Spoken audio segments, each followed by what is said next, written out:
चलो भाई ध्यान दो। लास्ट क्लास में जो क्वेश्चन दिया था उस क्वेश्चन वाले पार्ट पे आते हैं एक बार। लास्ट क्लास में ये क्वेश्चन दे रखा था, एक 3 मेंबर रिंग वाला पार्ट है और उस 3 मेंबर रिंग वाले पार्ट में हम लोग एक मिनट हाँ एक 3 मेंबर रिंग लेकर के चल रहे हैं हम लोग, और 3 मेंबर रिंग वाले पार्ट में हम लोग के पास ऊपर एक तो ए दे रखा, दूसरा साइड में बी दे रखा था। इस चीज में एक अच्छा फायदा ये है डिजिटल पैड में कि तुम लोग को दिखेगा कि हम लोग का माउस पॉइंटर कहाँ चल रहा है। जैसे भारती बहुत दिन पहले ये चीज बोली थी कि सर माउस पॉइंटर वाला ऑप्शन दिख सकता है क्या, तो इसीलिए हम लोग डिजिटल पैड ट्राई कर रहे थे कि चलो देखते हैं माउस पॉइंटर कहाँ जा रहा है, वो तुम लोग को दिखाई देगा, तो एटलीस्ट कम्युनिकेशन थोड़ा अच्छा हो जाएगा। तो दूसरे वाले केस में डायग्राम अगर बनाएंगे तो दूसरे वाले केस में हम लोग के पास एक ए दे रखा था और दूसरा भी स्ट्रक्चर ए दे रखा था। फिर उसके बाद तीसरे वाले केस में डायग्राम में शायद से ए बी सी दे रखा था, ए बी सी। उसके बाद चौथे डायग्राम वाले पार्ट में ऐसा कुछ मेंशन कर रखा था, ए और 2 बी दे रखा था शायद से। फिर एक और डायग्राम था जिसमें हम लोगों के पास एक ए दे रखा था, उसके अलावा बी और सी वाला पार्ट भी दे रखा था। तो एक सेकंड, एक और ऑप्शन देख लेते हैं, वो ध्यान नहीं है क्या था। तीनों ए क्या था? तीनों तीनों ए, ए था। अच्छा तीनों ए था, चलो ठीक है, तीनों ए वाले पार्ट को देख लेते हैं। तो तीनों ए वाले पार्ट को अगर कंसिडर करके चले तो इस केस में एक पे ए है, दूसरे वाले पार्ट पे ए है और तीसरे वाले पार्ट पे भी ए दे रखा है, ठीक है। तो जैसे शायद ऑर्डर थोड़ा चेंज हो गया है एग्जैक्टली तो हम लोग उस चीज़ को देख लेंगे क्या है, बट हम सब में आइसोमर्स वाले पार्ट को डिस्कस करते चले जाते हैं। तो जैसे मान लो अगर हम लोग का पहले वाले पार्ट को लेकर के चलते हैं, तो पहले वाले केस में हम लोग के पास 2 कायरल सेंटर्स हैं।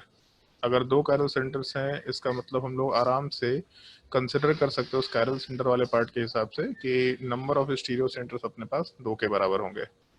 तो अगर स्टीरियो सेंटर 2 के बराबर होगा और अनसिमेट्रिकल मॉलिक्यूल है मतलब टोटल 4 स्टीरियो आइसोमर कंसिडर करते हुए हम लोग आराम से काम कर सकते हैं। ये तो सबसे पहला केस होगा जिसको हम लोग कंसिडर कर सकते हैं। फिर उसके बाद अगर हम लोग सेकेंड वाले केस की बात करें तो सेकेंड वाले केस में ऑल दो कंपाउंड में 2 कायरल सेंटर्स हैं, अभी भी दिख रहा है यहाँ पे 2 कायरल सेंटर का केस है। ये दोनों रेड कार्बन से इसको मार्क कर दिया। तो कायरल सेंटर्स तो 2 है लेकिन मॉलिक्यूल सिमेट्रिकल है। अगर सिमेट्रिकल है तो तुम लोगों को फॉर्मूला याद होगा ऑप्टिकली एक्टिव कंपाउंड वाले पार्ट का और ऑप्टिकली इनएक्टिव कंपाउंड वाले पार्ट का, जिसमें optically active compound 2 chiral centre मतलब इवन वाले पार्ट को जब कंसिडर करते थे तो 2 आता था और दूसरे वाले केस में 1 के बराबर का वैल्यू निकल के आ रहा होता था। तो इस केस में total number of stereo isomers 3 के बराबर आराम से कंसिडर कर सकते हैं। और थर्ड वाले केस को जब कंसिडर करेंगे तो थर्ड वाले केस में हम लोग के पास टोटल 3 कायरल सेंटर्स दिख रहा है और कोई भी पार्ट इसमें सेम नहीं है, मतलब तीनों अनसिमेट्रिकल पार्ट है। अगर 3 स्टीरियो सेंटर्स हैं तो सारे के सारे पार्ट ऑप्टिकली एक्टिव होने चाहिए, और अगर सारे पार्ट ऑप्टिकली एक्टिव होंगे तो इसका मतलब हम लोग आराम से 2 पर पावर 3 मतलब टोटल 8 आइसोमर्स की बात कर सकते हैं। तो थर्ड वाले केस में अपना आंसर 8 के बराबर होना चाहिए, पहले वाले केस में तो 4 निकल के आया था। फिर उसके बाद थर्ड वाले केस में सेकंड वाले केस में 3 के बराबर वैल्यू है। फिर उसके बाद जब हम लोग क्वेश्चन नंबर 4 वाले पार्ट में जाएंगे, मतलब इसके पार्ट 4 वाले पार्ट में, वो अपने हिसाब से देख लेना, शायद पार्ट 4 चेंज हो रखा था। 4 वाले पार्ट में जैसे ए और बी वाला पार्ट है तो ये दोनों अपने लिए कायरल सेंटर है, इसमें तो मेरे हिसाब से कोई दिक्कत नहीं होना चाहिए। कायरल सेंटर तो बड़ा सिंपल सा केस दिख रहा है हम लोगों को, लेकिन इसमें एक पार्ट है जो हम लोग को थोड़ा ध्यान रखना पड़ेगा। ये जो ए वाला कार्बन है जिसको ब्लू से मार्क किया है, ये वाला पार्ट हम लोग का कायरल सेंटर तो नहीं है, लेकिन ये वाला पार्ट हम लोग का सूडो कायरल सेंटर जरूर है। तो तुम लोग ये चीज बताया भी था शायद लास्ट क्लास में, रिंग के स्ट्रक्चर में मेंशन किया था कि हम लोग का जब भी कोई एटम किसी 2 कायरल सेंटर वाले पार्ट से अटैच्ड होता है तब उस केस में कायरल सेंटर्स के ऊपर सब कुछ डिपेंड करता है कि सामने वाला पार्ट कायरल कार्बन एटम के जैसा बिहेव करेगा या फिर कायरल सेंटर के जैसा बिहेव करेगा या फिर नहीं करेगा। तो इस केस में एक सूडो कायरल सेंटर है और 2 कायरल सेंटर वाला पार्ट, मतलब n=3 सिमेट्रिकल मॉलिक्यूल दिख रहा हम लोग को, अगर 20 से डिवाइड करते हैं तो सिमेट्रिकल स्ट्रक्चर दिख रहा। तो symmetrical structure pseudo chiral centre वाला पार्ट, तो हम लोग आराम से इसमें ये कंसिडर करते हुए काम कर सकते हैं कि हम लोगों के पास यहाँ पे ऑप्टिकली एक्टिव वाला पार्ट 2 निकल के आएगा और जो हम लोग का मीजो वाला पार्ट है ये वाला पार्ट भी 2 निकल के आएगा। लास्ट क्लास में इसके फॉर्मूले को मेंशन किया था, 2n-1 -2n-1/2, ये हम लोग ऑप्टिकली एक्टिव के लिए लेते थे। और मीजो के लिए केवल 2 to the power n-1/2 लेके चलते थे। तो टोटल नंबर ऑफ स्टीरियोआइसोमर्स यहाँ पे 4 निकल के आएगा। क्वेश्चन इस टाइप का हम लोगों ने डिस्कस कर रखा है, तो यहाँ पे कुछ नया नहीं है, बट आराम से इस आंसर को कंसिडर कर सकते हैं। फिर उसके बाद नेक्स्ट वाले क्वेश्चन को जब कंसिडर करेंगे तो नेक्स्ट वाले केस में भी हमको अभी भी 2 कायरल सेंटर दिख रहा और अनसिमेट्रिकल मॉलिक्यूल दिख रहा। तो अगर 2 कायरल सेंटर और अनसिमेट्रिकल मॉलिक्यूल है तो आराम से अनसिमेट्रिकल मॉलिक्यूल वाले पार्ट में हम लोग 2 to the power n मतलब टोटल 4 आइसोमर्स की बात कर सकते हैं। और लास्ट वाले केस में हम लोग के पास सिमेट्रिकल स्ट्रक्चर है, और सिमेट्रिकल स्ट्रक्चर वाले पार्ट को अगर हम लोग कंसिडर करके चले भी तो उस केस में तीनों के तीनों एटम एग्जैक्टली सेम टाइप का है। अगर तीनों के तीनों एटम सेम टाइप का है तो कोई भी कायरल सेंटर नहीं होगा, और अगर कायरल सेंटर नहीं होगा तो हम लोग यहाँ पे ऑप्टिकल आइसोमेरिज्म की बात तो नहीं करेंगे। लेकिन अगर एक रिंग का स्ट्रक्चर है तो रिंग के स्ट्रक्चर वाले पार्ट में हम लोग के पास एक चीज हो सकता है, हम लोग का ज्योमेट्रिकल आइसोमर वाला पार्ट आराम से पॉसिबल हो सकता है। तो अगर ज्योमेट्रिकल आइसोमर पॉसिबल है तो भी अपना काम हो गया। ऑप्टिकल आइसोमर हो या फिर ज्योमेट्रिकल आइसोमर हो, हम लोग को तो स्टीरियो आइसोमर से मतलब है। तो अगर इसमें ज्योमेट्रिकल आइसोमर वाले पार्ट को कंसिडर करेंगे हम लोग, तो इसमें ऐसा कंसिडर कर सकते हैं हम लोग कि तीनों के तीनों स्ट्रक्चर प्लेन में ऊपर साइड और उनमें से कोई एक स्ट्रक्चर प्लेन में दूसरे साइड चला गया। तो इस केस में टोटल 2 ज्योमेट्रिकल आइसोमर्स निकल के आएंगे। कैसे निकल के आएगा ये क्वेश्चन शायद क्लास में करा रखा है, तो इसमें कोई डिफरेंस नहीं आना चाहिए, मतलब इसमें कोई दिक्कत नहीं होना चाहिए। ये चीज तुम लोग आराम से खुद से सोचते हुए काम कर सकते हो। तो टोटल मिला करके यहाँ पे जो नंबर ऑफ स्टीरियो आइसोमर्स होंगे वो हो गए 4 3 7, मतलब सबसे पहले वाला स्ट्रक्चर में 4, फिर उसके बाद 3 7, फिर उसके बाद 8 15, 15 के बाद यहाँ पे 4 4 8 और 2 10, मतलब टोटल मिला करके हम लोग 25 आइसोमर आराम से कंसिडर करते हुए काम कर सकते हैं। Total number of stereo isomers आराम से हम लोग का 25 निकल के आ जाएगा। अगर कोई डाउट है किसी को किसी भी पार्ट में तो आराम से पूछ सकते हैं।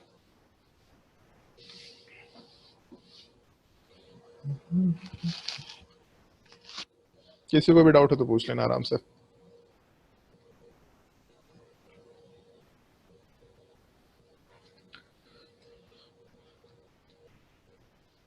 और अगर डाउट नहीं है तो फिर हम लोग थोड़ा नेक्स्ट क्वेश्चन पे आराम से मूव कर सकते हैं।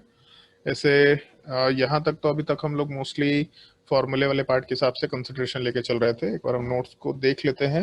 मेरे हिसाब से सारे क्वेश्चन सब लोगों ने डिस्कस कर लिए थे, तो एक मिनट। लास्ट क्लास में तुम लोगों को ये टॉपिक बताया था, इसमें 23-24 क्वेश्चंस करा दिए थे, ठीक है। रिंग के सारे क्वेश्चंस करा ही दिए थे, बाकी स्ट्रक्चर्स वाले पार्ट भी हम लोगों ने डिस्कस कर लिए थे। इसमें तो कोई दिक्कत नहीं होना चाहिए, ठीक है। अब उसके बाद कुछ स्पेसिफिक केसेस हैं जहाँ पे हम लोग कायरल सेंटर के हिसाब से काम नहीं कर सकते। उस तरह कुछ स्पेसिफिक केसेस को हम लोग अभी डिस्कस करेंगे। बट एक क्वेश्चन और है जो तुमको ट्राई करना है। ये क्वेश्चन हम ऑलमोस्ट हमेशा ही सॉल्व कराया करते हैं क्लास में, मतलब जब भी कभी होता है ज्योमेट्रिकल आइसोमर वाला पार्ट, तो ये एक पार्टिकुलर क्वेश्चन सॉल्व करना ही करना होता है। तो एक क्वेश्चन नंबर ट्राई करके देखो 25। एक मिनट, हाँ, क्वेश्चन नंबर 25 वाले पार्ट को ट्राई करके देखो एक बार।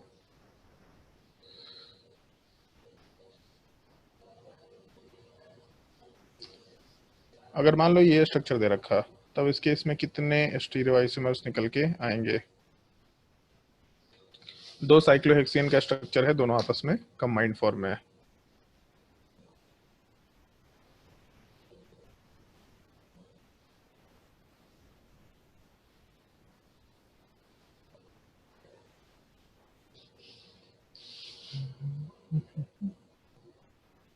सोच के देखो, काफी अच्छा सवाल है।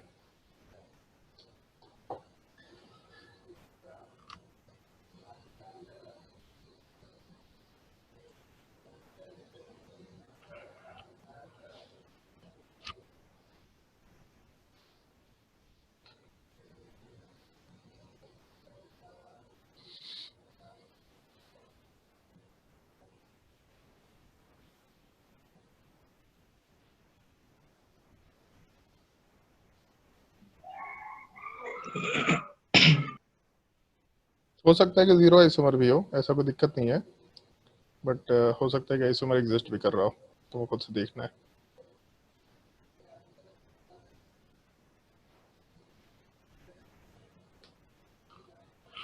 अगर एक भी स्टीरियो आइसोमर नहीं होता है तो उसके मतलब हम लोग स्ट्रक्चर में काउंटिंग 1 रख के चलते हैं, 1 कंपाउंड।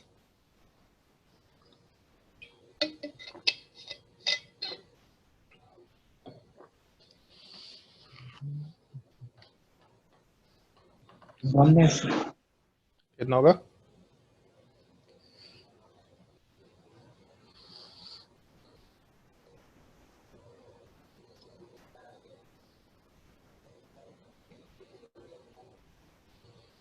बताओ भाई कितना होगा?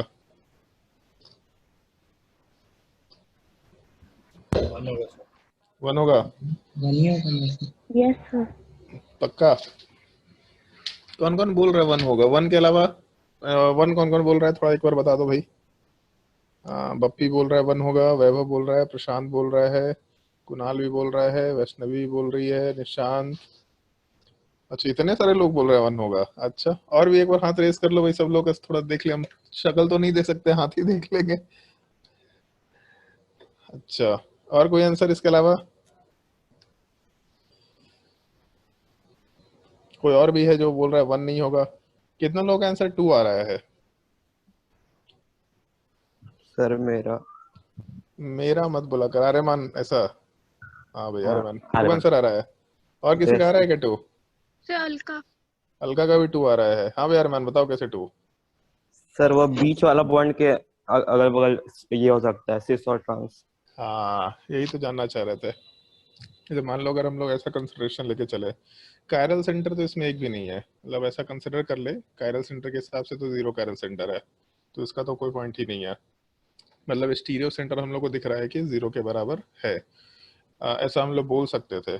लेकिन अगर मान लो कि हम लोग इस 6 मेंबर रिंग वाले पार्ट को कंसिडर करके चले, तो 6 मेंबर रिंग वाले पार्ट में यहाँ पे जो कार्बन है इसको रेड से मार्क कर देते हैं। मतलब ऊपर जो रेड वाला कार्बन है और नीचे जो रेड वाला कार्बन है, अगर इन दोनों को कंसिडर करके चले, तो इस केस में हो सकता है कि ऊपर वाले पार्ट पे जो हाइड्रोजन है वो सॉलिड पे हो, नीचे वाले पार्ट पे जो हाइड्रोजन है ये भी पार्ट सॉलिड पे हो। और दूसरी पॉसिबिलिटी ये हो सकता है कि 6 मेंबर रिंग दे रखा, दूसरा भी 6 मेंबर रिंग दे रखा, और ऊपर वाले पार्ट पे जो हाइड्रोजन है वो सॉलिड पे रह जाए, नीचे वाले पार्ट को हम लोग डैश पे डाल देते हैं। तो पहले वाले केस में दोनों हाइड्रोजन प्लेन में सेम साइड है, इसका मतलब सिस स्ट्रक्चर लेके चल सकते हैं, जबकि दूसरे वाले केस में दोनों हाइड्रोजन प्लेन में अपोजिट साइड है, तो इस चीज़ को हम लोग आराम से ट्रांस स्ट्रक्चर बोलते हुए काम कर सकते हैं। तो सिस ट्रांस, इसका मतलब टोटल में आके 2 आइसोमर होगा। क्वेश्चन को स्टार मार्क कर लो। बहुत अच्छा सवाल है। इस सवाल को रिपीट करेंगे, हम एक जगह फिर से रिपीट करेंगे, और उस टाइम पे ऑफर भी होगा तुम्हारे लिए। लेकिन वही प्रॉब्लम यह है कि लॉकडाउन खत्म होगा तभी ऑफर कंप्लीट हो पाएगा। चलो ट्राई करके देखो इस सवाल को, मतलब इस सवाल को नोट कर लो, स्टार मार्क कर लेना। अच्छा सवाल है ये।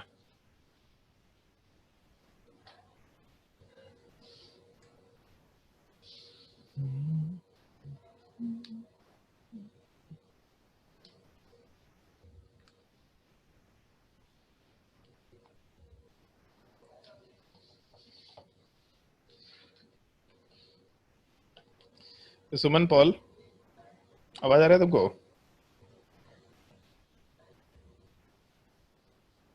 सुमन दिखाई नहीं दे रहा।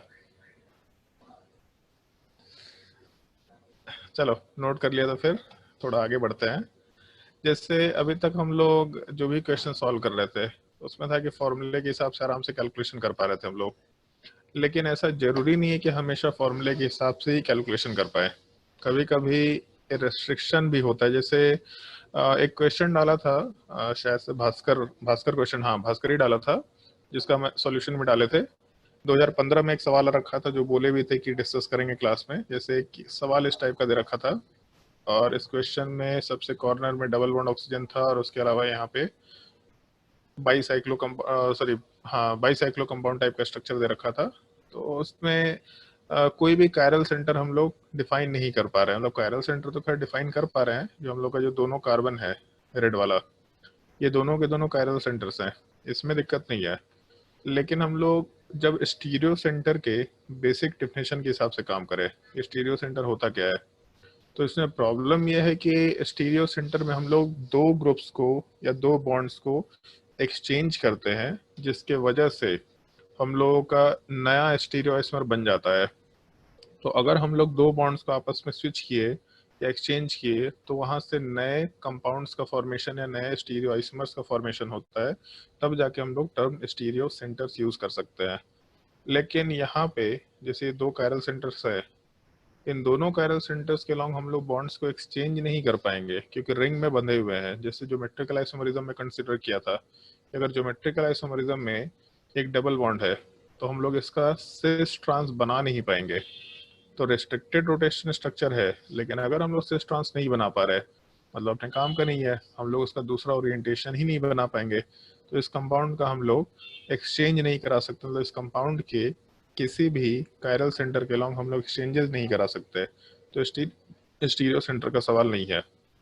ये सवाल 2015 में आया था जी एडवांस में, और बोला भी था कि जब भी कभी सवाल स्पेसिफिकली स्टीरियो आइसोमरिज्म का पूछेगा, find the total number of stereo isomers, तो हमेशा इस तरह के क्वेश्चन में अपने फॉर्मूले गलत हो जाएंगे। कभी फॉर्मूले के हिसाब से काम मत करना। मेंस का सवाल होगा तो काम कर भी सकते एक बार को, पर एडवांस में फॉर्मूला बिल्कुल अप्लाई मत करना। अगर कहीं ऐसा दिया find the product of the following reaction also count the total number of stereo isomers, तब सीधा फॉर्मूला, क्योंकि उसका main part stereo isomer calculate कराना नहीं होता। उस केस में मेन पार्ट हम लोगों के रिएक्शन का प्रोडक्ट क्या होगा ये होता है। तो अगर एक क्वेश्चन के फॉर्म में इस चीज को ऐड कर दिया find the total number of stereo isomers, तो फॉर्मूला अप्लाई करो। लेकिन इस तरह के क्वेश्चन में कभी भी फॉर्मूला अप्लाई मत करना। इस केस में बस एक ही चीज है, सॉल्यूशन भी बता रखा था ऑलरेडी। इसे कंपाउंड वाले पार्ट में कोई पीओएस या सीओएस नहीं होगा। तो अगर पीओएस सीओएस नहीं है, इसका मतलब कंपाउंड वाला पार्ट ऑप्टिकली एक्टिव होगा। और अगर कंपाउंड एक्टिव होता है तो हमेशा इसका दो इनएंशियोमेरिक फॉर्म एग्जिस्ट करेगा ही करेगा, डी वाला पार्ट और एल वाला पार्ट। मतलब कंपाउंड जो डी होगा एक वो लेके चल सकते हैं और दूसरा इसका मिरर इमेज आराम से लेके चल सकते हैं। तो हम लोग के आराम से दो प्रोडक्ट यहाँ पे निकल के आएंगे। इस एक चीज का थोड़ा ध्यान रखना है अपने को। मतलब ये जो कैलकुलेशन है इसको ध्यान रखना ही रखना है कि हम लोग हमेशा फॉर्मूले के हिसाब से काम नहीं करेंगे। क्वेश्चन में ये देख लेना है कि स्टीरियो आइसोमरिज्म के लिए स्टीरियो सेंटर्स की क्या पॉसिबिलिटी है। तो इस तरह के क्वेश्चन का थोड़ा ध्यान रखना है। इनफैक्ट जैसे अभी 2-3 केसेस और भी हम लोग डिस्कस करेंगे, उन केसेस का बहुत स्पेसिफिकली ध्यान रखना है। आज तक पूछा नहीं गया, कभी भी किसी भी एग्जाम में नहीं पूछा गया है। उसमें आईएएस के एग्जाम वगैरह में पूछा गया है। तो उस तरह के क्वेश्चन जो आईएएस के एग्जाम में पूछ गए उसको आराम से जेईई एडवांस में पुट किया जा सकता है। तो उन क्वेश्चंस का थोड़ा तुम लोगों को ध्यान रखना है कि कैसे उन क्वेश्चंस को हम लोग डील करेंगे। चाहे तो ये सॉल्यूशन नोट कर सकते हैं, बट प्रीवियस ईयर का क्वेश्चन है तो मेरे हिसाब से तुमको मिल जाएगा, और ग्रुप में भी मैंने सोल्यूशन डाल दिया तो कोई दिक्कत नहीं होना चाहिए। चलो, जैसे इसके बाद करना क्या है उस चीज के हम लोग डिस्कशन पे आते हैं। उसमें हम लोगों को एक छोटा सा पॉइंट ये कंसिडर करना होता है कि अगर हम लोग मतलब क्वेश्चंस वाले पार्ट को सॉल्व करें तो उसमें हम लोगों को बस एक चीज एक्स्ट्रा ध्यान रखते हुए काम करना होगा। मान लो अगर इस तरह का केस रखा है कि हम लोग के पास एक डबल बॉन्ड है, और इस डबल बॉन्ड वाले पार्ट के लॉन्ग हम लोग दोनों तरफ एक कायरल सेंटर डाल रखे हैं। बस पॉइंट ये है जो ध्यान रखना है कि हम लोग का जो दोनों कायरल सेंटर वाला पार्ट होगा, ये कायरल सेंटर वाला पार्ट सिमेट्रिकल नेचर का होना चाहिए। मतलब पहला चीज ऐसा समझ लो, एक कंपाउंड सिमेट्रिकल होना चाहिए, सबसे पहला चीज। और दूसरा, सिमेट्रिकल होने के साथ साथ दोनों कायरल सेंटर्स जो सिमेट्रिकल है उसके बीच में एक डबल बॉन्ड होना चाहिए जिसके अलॉन्ग ज्योमेट्रिकल आइसोमर पॉसिबल होगा। तो अगर इस तरह का केस हुआ जहां पे ज्योमेट्रिकल आइसोमर पॉसिबल है डबल बॉन्ड के अलॉन्ग, और वो ज्योमेट्रिकल आइसोमर के दोनों तरफ सिमेट्रिकली हम लोग के पास दो कायरल सेंटर्स हैं, तो इस तरह के केस में हम लोग कोई फॉर्मूला अप्लाई नहीं कर सकते। अगर फॉर्मूला अप्लाई करेंगे तो अपना आंसर गलत निकल के आएगा। इस तरह के केस में हम लोग को काउंटिंग ही करना होगा, बिल्कुल फिक्स्ड केस है। इस तरह के पार्ट को याद रखना है एकदम बिल्कुल। अगर दो कायरल सेंटर एक डबल बॉन्ड के लॉन्ग सिमेट्रिकली प्लेस्ड है, सिमेट्रिकली का मतलब डबल बॉन्ड की एक साइड एक कायरल सेंटर, दूसरे साइड दूसरा कायरल सेंटर होगा। तो अगर एक डबल बॉन्ड के लॉन्ग जहाँ पे ज्योमेट्रिकल आइसोमर पॉसिबल है और उसके दोनों side chiral centre symmetrically placed है, तो हम लोग फॉर्मूले के हिसाब से काउंटिंग नहीं कर सकते, हम लोग को काउंटिंग करना पड़ेगा। तो जैसे शायद याद होगा तुम लोगों को कि हम लोगों ने एक छोटा सा केस डिस्कस किया था कि अगर डबल बॉन्ड भी है तो फिर उस केस में कैसे काम कर सकते हैं। तो जैसे डबल बॉन्ड है तो डबल बॉन्ड वाला पार्ट सिस स्ट्रक्चर में एग्जिस्ट कर सकता है या फिर ट्रांस स्ट्रक्चर में एग्जिस्ट कर सकता है, ये अपना सबसे बेसिक पार्ट है। अब यहाँ दो कायरल सेंटर्स है, तो अगर क्वेश्चन में हम लोग के पास 2 कायरल सेंटर्स हैं तो हम लोग फिर कायरल सेंटर वाले पार्ट के हिसाब से आराम से बात कर सकते हैं। अगर 2 कायरल सेंटर्स दे रखे होंगे तो उस पर क्या क्या कन्फिग्रेशन हो सकता है। तो एक पॉसिबिलिटी पहले वाले कायरल सेंटर पे आर कन्फिग्रेशन हो, दूसरे वाले पार्ट पे भी आर कन्फिग्रेशन है। या फिर अगर हम लोग कन्फिग्रेशन को चेंज करें तो पहले वाले पार्ट पे हम लोग के पास आर कन्फिग्रेशन, दूसरे वाले पार्ट पे एस कन्फिग्रेशन। फिर हम लोग पहले वाले को एस कन्फिग्रेशन में डाल देते हैं, दूसरे वाले पार्ट को आर कन्फिग्रेशन में, और सबसे लास्ट में हम लोग दोनों में एस कन्फिग्रेशन डाल देते हैं।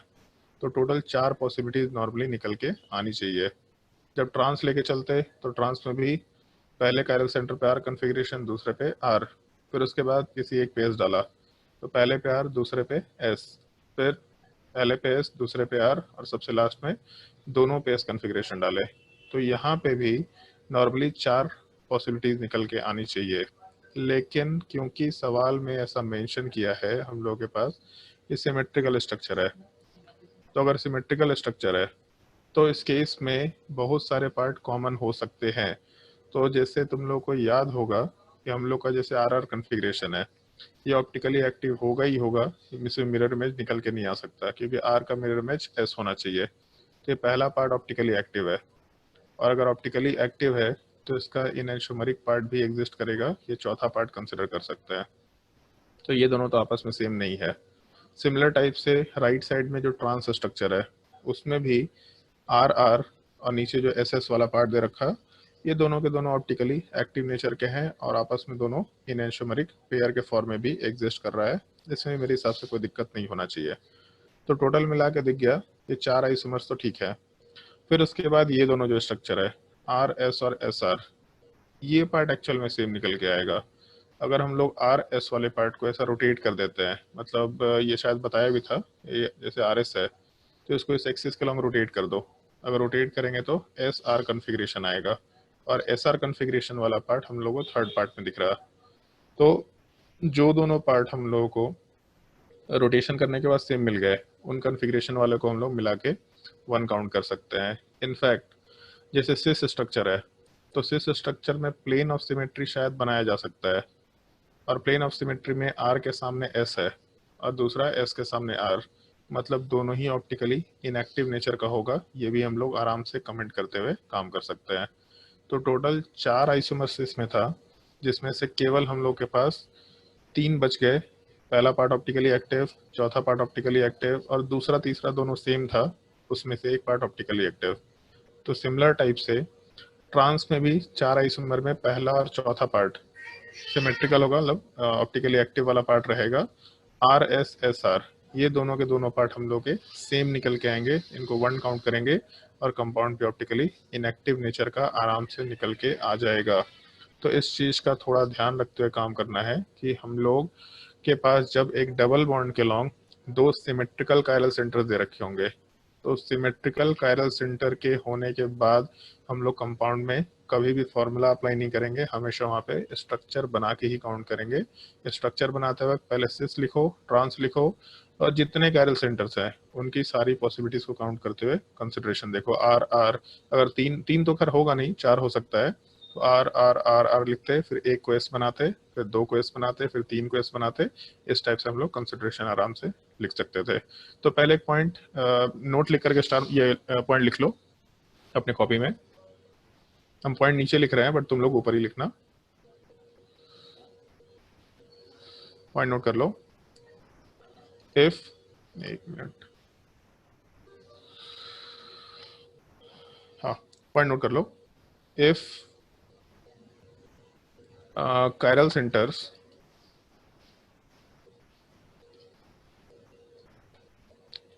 are present symmetrical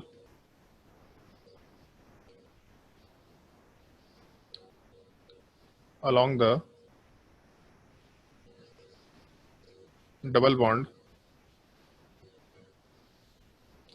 और लिख लो ब्रैकेट में geometrical isomer possible.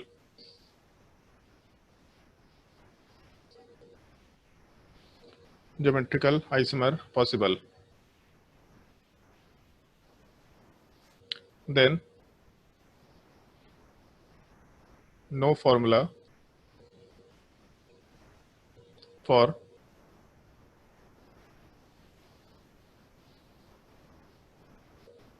calculation of stereoisomers.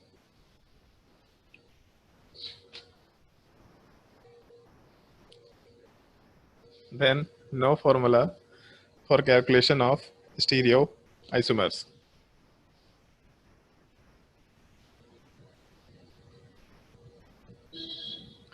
इस एक केस को याद रखना ही रखना है कि अगर हम लोग के कायरल सेंटर्स वाले पार्ट के बीच में डबल बॉन्ड प्रेजेंट है सिमेट्रिकली, तब उस केस में हम लोग कभी भी फॉर्मूला अप्लाई नहीं कर सकते, काउंटिंग करके ही काम करना होगा। और जो काउंटिंग वाला पार्ट है वो ऊपर से खुद से एक बार खुद से लिख के देखो, मतलब खुद से अगर लिखेंगे तो कैसे लिख सकते हैं और उसको फिर स्क्रीन से मैच करा के देखना तो ज्यादा बेटर होगा।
सर क्या करना है?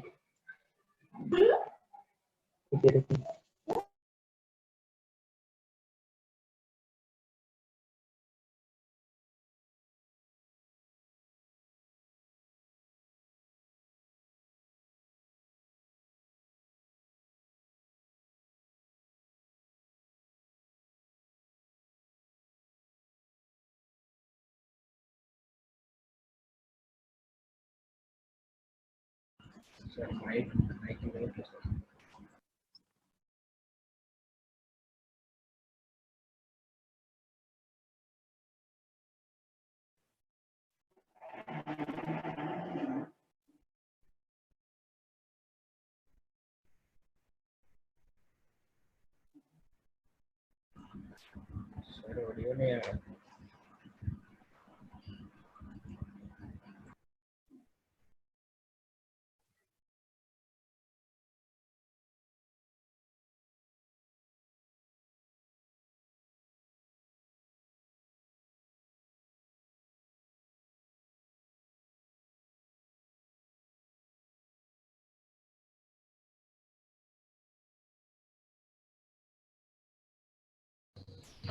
हाय, आवाज आ रहा है?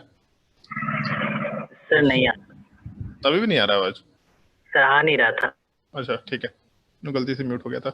चलो, ऐसे एक और पार्ट तुम लोगों को करना भी कैलकुलेशन में। ये तो एक पार्ट हो गया जिसको हम लोग को सॉल्व करना ही था। इसके बाद एक पार्टिकुलर पार्ट की हम लोग और बात करेंगे, और उसमें भी हम लोग फॉर्मूला अप्लाई नहीं कर सकते, ठीक है। बट उसमें तुम लोगों को एक पार्ट खुद से सोच के देखना है। पहला कि कितने स्टीरियो आइसोमर होंगे, और दूसरा जो स्टीरियो आइसोमर बनाएंगे उसका जब हम स्ट्रक्चर बनाएंगे तो तुमको रिलेट भी करना है। तो अभी तक तुम लोग को जो भी चीज़ें पढ़ाई है शुरू से अभी तक, वो सारे के सारे कंसेप्ट उसमें यूज होंगे। थोड़े बहुत सोच के देखना क्या क्या पॉसिबिलिटीज हो सकता है। पहले तो हम लोग फॉर्मूले के हिसाब से काम करेंगे, मतलब सॉरी फॉर्मूला अप्लाई किए बिना काउंटिंग के हिसाब से नंबर ऑफ स्टीरियोआइसोमर्स काउंट करेंगे। फिर हम तुम लोग को स्ट्रक्चर बना के दिखाएंगे, तो तुमको उसमें से आइडेंटिफाई करना है कि कौन सा स्ट्रक्चर किस कॉन्फ़िगरेशन वाले पार्ट को रिलेट कर रहा है। ठीक है, ढंग का सवाल है, सोच के देखना आराम से। तुम लोग को 7 से 8 मिनट का टाइम हम दे रखे होंगे। पहले पॉइंट नोट कर लो, नोट में ही दूसरा point, if there are two or more plane of symmetry between the chiral centers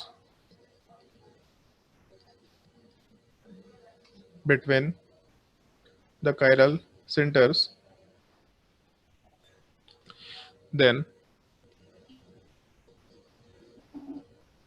do not use any formula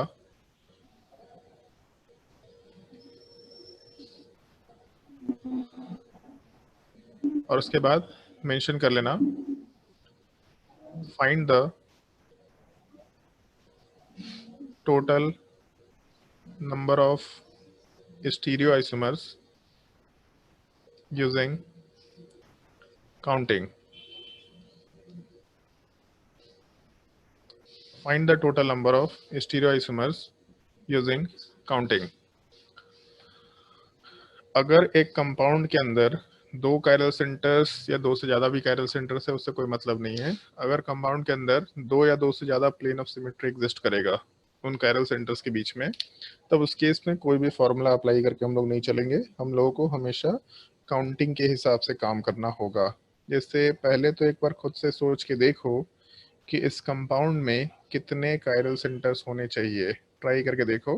अगर हम लोग ये कंपाउंड लेकर के चले तो इसमें कायरल सेंटर्स कितने हैं, और सबसे मेन पॉइंट ये कि कायरल सेंटर्स हैं भी कि नहीं है, ये ट्राई करके देखो।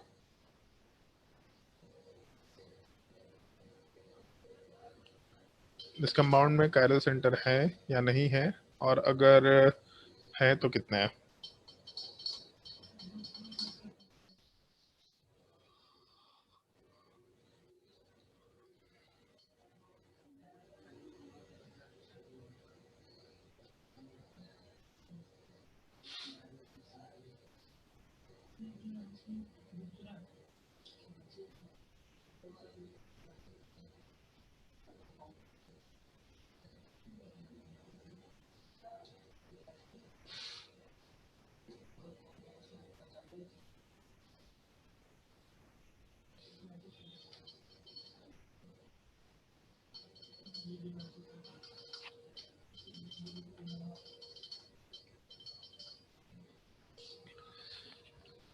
क्या मैं डाउनलोड किया तो 2 इन्वर्टर, नीचे वाला दोनों बैटरी आ गया है।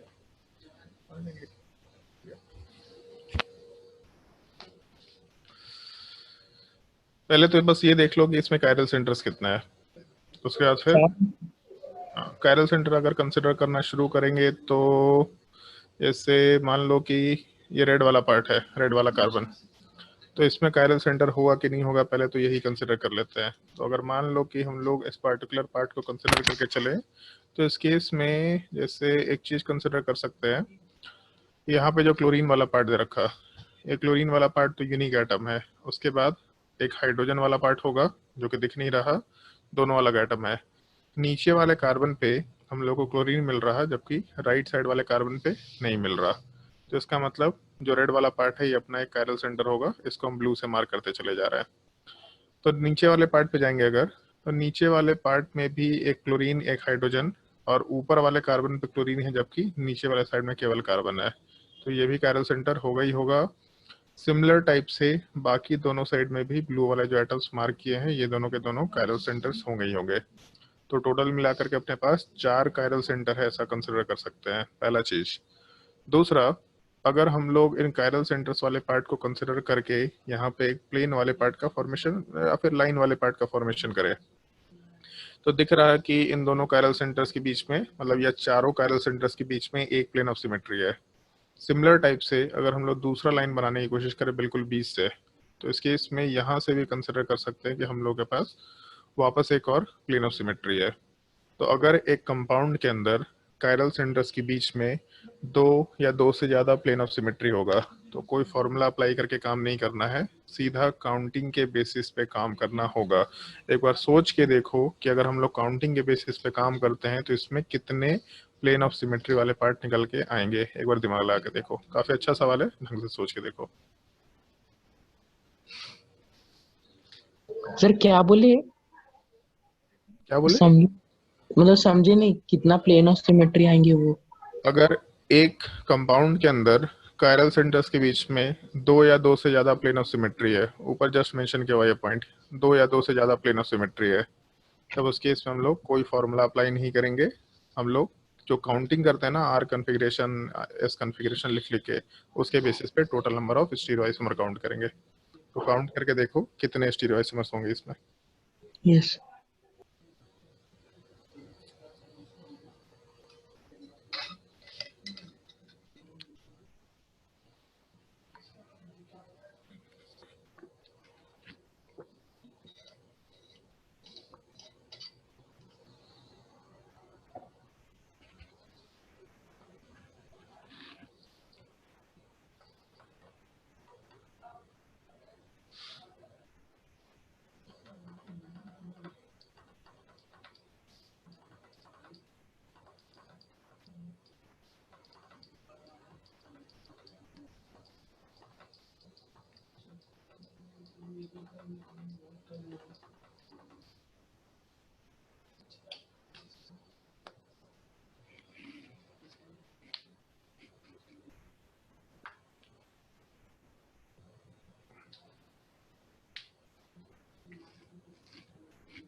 और उसमें एक छोटा सा हिंट और दे रहे हैं, जब काउंटिंग करना होगा तो काउंटिंग करते वक्त जैसे 4 कायरल सेंटर्स एक इस फॉर्म में दे रखा है, मान लो कि चारों के चारों एक स्क्वायर के फॉर्म में है, तो अपना जो स्ट्रक्चर लिखना वो भी इसी टाइप से लिखना। इस टाइप से जब लिखेंगे तो आंसर ज़्यादा इजीली समझ में आएगा। ठीक है, तो जैसे चारों कायरल सेंटर के रिस्पेक्ट में जो सबसे लेफ्ट में टॉप कॉर्नर है उस पर आर कन्फिग्रेशन, लेफ्ट में बॉटम कन्फिग्रेशन में आर, राइट में top corner R configuration, right में बॉटम कॉर्नर आर कन्फिग्रेशन। तो फिर वापस से किसी एक को एस में कन्वर्ट किया, दूसरे को कन्वर्ट किया, इस टाइप से कैलकुलेशन करके देखो।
पहले वाले में चारों कन्फिग्रेशन आर, फिर किसी एक को एस मान लेते हैं, तो क्योंकि चारों एग्जैक्टली सेम टाइप का कार्बन दिख रहा है, घुमाएंगे तो उसको कोई ज़्यादा डिफरेंस नहीं आएगा। तो कहीं पे भी एस कन्फिग्रेशन डाल दो, उससे कोई फर्क नहीं पड़ेगा, कहीं पे भी एस कन्फिग्रेशन डाल दो, नीचे लेफ्ट में डालो, नीचे राइट में डालो, ऊपर लेफ्ट में डालो, ऊपर राइट में डालो, सारे के सारे पार्ट एग्जैक्टली सेम टाइप से होंगे। मतलब चारों में से किसी भी एक पोजीशन पे एस कन्फिग्रेशन एग्जैक्टली सेम ही होगा, कोई डिफरेंस निकल के नहीं आएगा। तो पहली पॉसिबिलिटी हम लोग सारे के सारे पार्ट में आर कन्फिग्रेशन डाल दिए, दूसरी पॉसिबिलिटी हम लोग सारे के सारे पार्ट में से किसी एक को एस कन्फिग्रेशन में कन्वर्ट कर दिया। फिर उसके बाद थर्ड पॉसिबिलिटी हम लोग किसी दो को एस कन्फिग्रेशन में कन्वर्ट कर देते हैं। अगर दो को एस कन्फिग्रेशन में कन्वर्ट करेंगे तो इस केस में एक पॉसिबिलिटी ये लेके चल सकते थे, a R R configuration S S configuration. दूसरी पॉसिबिलिटी ये कंसिडर कर सकते हैं कि जो हम लोग का आर कन्फिग्रेशन है वो डायगोनली अपोजिट निकल के आ जाए। एक मिनट, ये कंसिडर कर सकते हैं कि हम लोग का जो एस कन्फिग्रेशन है वो डायगोनली अपोजिट निकल के आ जाए। और एक यहाँ पे यूनिक पार्ट ये रहेगा, जैसे अगर ढंग से देखो तो ये जो ऊपर वाला कायरल सेंटर है और नीचे वाला कायरल सेंटर, अगर इसमें से किसी एक पार्ट पे आर कन्फिग्रेशन रखते हैं और हम लोग नीचे वाले पार्ट पे एस कन्फिग्रेशन रख या आर कन्फिग्रेशन रखते हैं, तो ये जो पार्ट होगा ये थोड़ा डिफरेंट होगा एज कम्पेयर टू अगर हम लोग ऊपर वाले पे आर कन्फिग्रेशन और राइट साइड वाले पार्ट पे आर कन्फिग्रेशन रखते हैं। क्योंकि उसको ऐसा समझ लो, बगल वाले एटम्स के ऊपर आर कन्फिग्रेशन है। मतलब अगर हम लोग जो व्हाइट कलर से लिखे तो व्हाइट कलर में आर कन्फिग्रेशन ऊपर और नीचे अगर लेते तो बगल वाले एटम्स के ऊपर आर कन्फिग्रेशन है।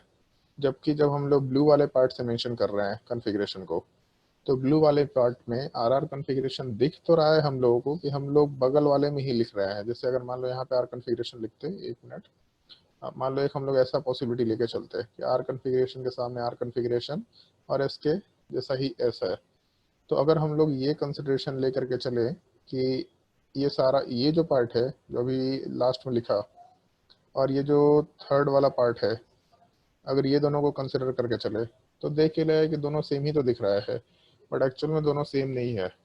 क्योंकि थर्ड वाले केस में जो हम लोग कन्फिग्रेशन मान के चल रहे हैं वो जस्ट बगल वाले एटम्स के ऊपर का है। लेकिन अगर हम लोग फिफ्थ वाले पार्ट के कन्फिग्रेशन को लेके चले तो फिफ्थ वाला पार्ट का कन्फिग्रेशन बगल वाले एटम्स के बीच का नहीं है, वो पहला एटम को कंसिडर कर रहे हैं तो दूसरे को छोड़ने के बाद थर्ड वाले एटम का है। इसका मतलब थर्ड और फिफ्थ वाला पार्ट का जो कन्फिग्रेशन है वो देख के सेम लग रहा है लेकिन एक्चुअल में सेम नहीं है, तो उसको हम लोग अलग से एक स्ट्रक्चर में काउंट करते हुए कंसिडर कर सकते हैं। फिर उसके बाद जैसे एक चीज़ हम लोग को दिख रहा कि हम लोग पहले तो सारे के सारे में आर कन्फिग्रेशन लेके चले थे, फिर उसके बाद किसी एक में एस लेके चले, 3 में आर लेके चले, फिर 2 में एस लिए, तो जब 2 में एस लिए तो अपने पास 3 पॉसिबिलिटी निकल के आया, ऐसा कंसिडर कर सकते हैं। फिर उसके बाद अगर हम लोग अगली पॉसिबिलिटी को कंसिडर करें तो ये भी कंसिडर कर सकते हैं मेरे हिसाब से, 2 में एस कन्फिग्रेशन हो ही गया था तो अब 3 में एस कन्फिग्रेशन 1 में आर रखते हैं। तो जब 3 में आर था और 1 में एस था तो कहीं पे भी एस डाले कोई फर्क नहीं पड़ा था, तो जब 3 में एस और 1 में आर होगा तो कहीं पे भी आर को डाल दो फर्क नहीं पड़ेगा। तो हम लोग ऐसा कंसिडरेशन लेते हुए चल सकते हैं थोड़ा काम आसान करने के लिए कि हम लोग का जो एस कन्फिग्रेशन है वो पहले वाले पार्ट में ऊपर, मतलब ऊपर के लेफ्ट साइड में और ऊपर के राइट साइड में हो, और उसके अलावा नीचे के राइट साइड में एस कन्फिग्रेशन हो। तो ये पॉसिबिलिटी कंसिडर करके आराम से काम कर सकते थे। और आर को कहीं पे भी रखते कोई फर्क नहीं पड़ता, एग्जैक्टली सेम ही टाइप का स्ट्रक्चर निकल के आएगा। कहीं से भी करेंगे तो उसको हम लोग घुमा के सिमिलर टाइप के स्ट्रक्चर में डाल सकते हैं आराम से। फिर उसके बाद 7 नंबर वाला पार्ट अगर कंसिडर करें कि सब तो हम लोग ले चुके, हम लोगों के पास 3 एस कन्फिग्रेशन आ गया, 2 एस कन्फिग्रेशन आ गया, 1 एस कन्फिग्रेशन आ गया, तो लास्ट पॉसिबिलिटी चारों में एस कन्फिग्रेशन हो। अगर चारों में एस कन्फिग्रेशन लेके चलेंगे तो बिल्कुल यूनिक स्ट्रक्चर आएगा, इसमें तो कोई भी डिफरेंस निकल के नहीं आने का है। तो अपने पास टोटल 7 स्ट्रक्चर्स हैं जो पॉसिबल होंगे। इन 7 स्ट्रक्चर्स में पहला सवाल तुम लोगों से हम ये पूछेंगे कि कितने ऑप्टिकली एक्टिव होंगे ये बताओ। दूसरा, कितने ऑप्टिकली इनएक्टिव होंगे ये बताओ। ऑब्वियसली बात है, मतलब 7 में से जो ऑप्टिकली एक्टिव होंगे उसमें से बाकी बचे को ऑप्टिकली इनएक्टिव कंसिडर कर सकते हैं। तो एक बार सोच के देखो कि इसमें से कितने ऑप्टिकली एक्टिव होंगे और इसमें से कितने ऑप्टिकली इनएक्टिव निकल के आएंगे, कौन कौन से होंगे ये भी चीज़ थोड़ा ध्यान रखते हुए काम करना। हम ऑप्टिकली एक्टिव को मार्क करते जाएंगे, ऑप्टिकली इनएक्टिव अपने आप से कंसिडर किया जा सकता है। फिर उसके थोड़े बहुत स्ट्रक्चर्स की बात करेंगे, बहुत ज़्यादा हम लोग स्ट्रक्चर बना के काम नहीं करते लेकिन फिर भी स्ट्रक्चर की बात करेंगे हम लोग यहाँ पे। ट्राई करके देखो।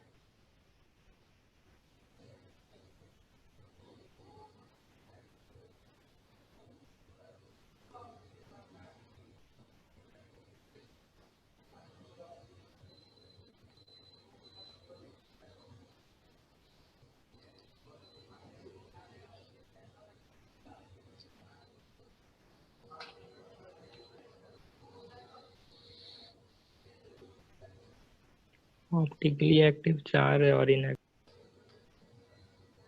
सर यहाँ पर अगर Cl और H को कोई भी कार्बन का चेंज करते हैं तो ये RS कॉन्फ़िगरेशन भी बदलेगा और साथ में सिस्ट्रांस भी बदल जाएगा ना सर? ये तो पहले बोला था ना लास्ट क्लास में कि अगर हम लोग रिंग वाले पार्ट की बात करते हैं तो उस केस में हम लोग का जो ऑप्टिकल आइसोमर होता है उसमें ज्योमेट्रिकल ऑलरेडी काउंट हो जाता है, तो उसको अलग से कंसिडर करने की जरूरत नहीं होती है। यस तो हम लोग का सिस ट्रांस बाय डिफॉल्ट आ जाएगा, तो हम लोग सिस ट्रांस की बात नहीं कर रहे होंगे। चलो उस चीज़ का एक डिस्कशन करेंगे अभी हम, इस सिस ट्रांस को हम लोग अलग से क्यों नहीं काउंट करते।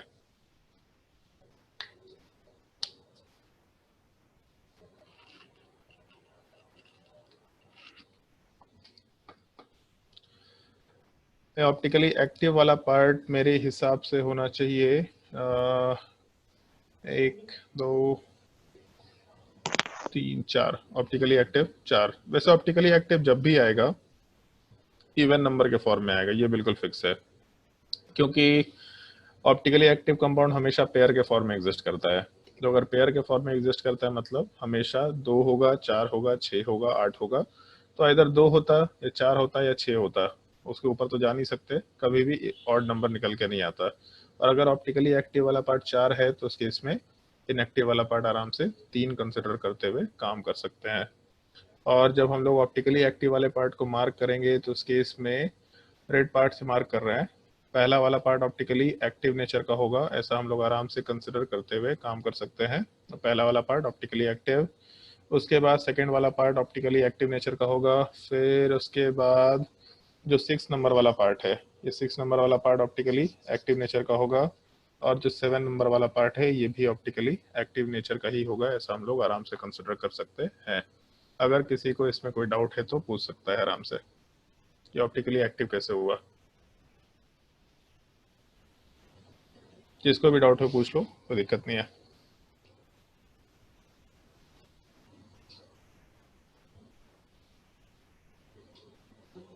फिर 2 और 6 कैसे होगा? 2 और 6 वाला पार्ट कैसे हुआ, तो जैसे इसमें एक चीज देखो, अगर कंपाउंड ऑप्टिकली एक्टिव है तो ऑप्टिकली एक्टिव होने का मतलब वहाँ पे प्लेन ऑफ सिमेट्री होना चाहिए।